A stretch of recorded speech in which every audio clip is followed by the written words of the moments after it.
to talk about. It's our peanut gallery for the day. There is so much swirling around this topic. Question coming in. Rumor is that Panini is shutting down retail products to big box stores. What do you hear? What can you tell us?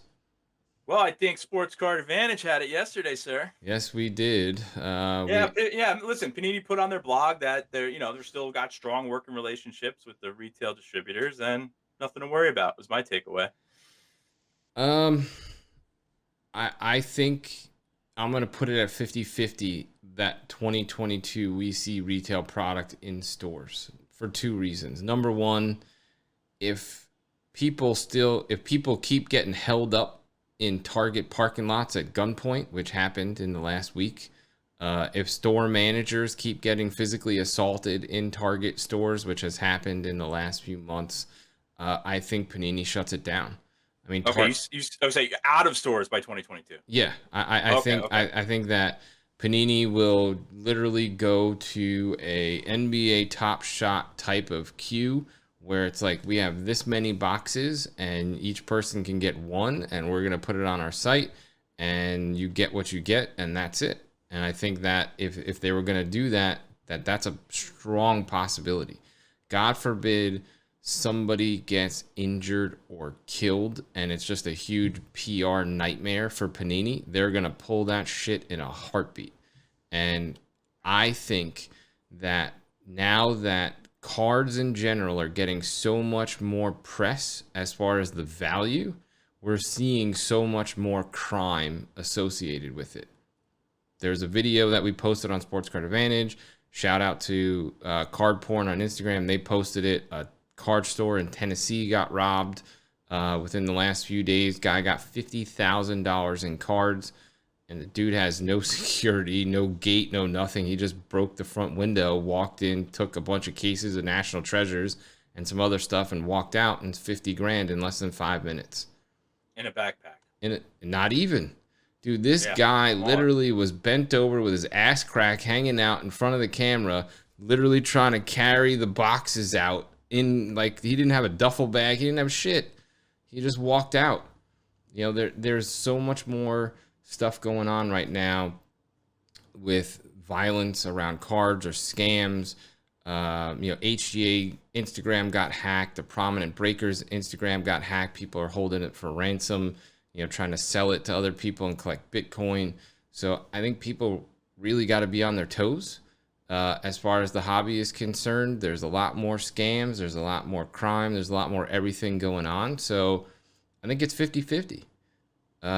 If the crime continues to surround this, that they will shut it down and just sell it on their website because they don't need they're the golden company right now. Panini, Topps, they can't do wrong, and this is the only thing that's one of the few things that's a black eye for them. And I think if it continues, they shut it down. I mean, yeah, for a lot of us, especially in the Northeast. I mean, I haven't seen blasters on shelves in a Walmart or a Target in like 2 or 3 years now. I don't know if the people were stalking vendors back then too, but I literally haven't seen anything on the shelf. So for me, I don't even bother looking anymore because I know it's not there. So this has no impact on me whatsoever. Well, I think I'm actually going to try to go to like Target or Walmart and see. Supposedly, Target is now doing stuff on Fridays. You're only allowed to buy one product, and that's when they get everything in, and that's when it all sells out, and you can buy one product at a time. So I think I'm going to try to do a little field reporting here for Sports Card Advantage and see what actually is on shelves here. In I'm in North Carolina. So supposedly there's more stuff that's been available at Target lately because they're limiting it to one purchase. And if you get there early on Friday, not like camp out early, but when the store opens, you can find yourself some product on the shelves. So we'll see. But I mean, it's just nuts that literally this week a guy was held up in a Target parking lot by four other dudes. I think they pulled like knives and shit on him, and he was able to pull a gun and like scare these dudes off, but they were literally trying to rob his freaking blaster boxes. Yeah, it's So crazy. People desperate. They want it. They're gonna do whatever it takes. And if they like to your point, if the press is that big on it and the values are so high, it's like anything else. Dude, I'm equating it to diamonds.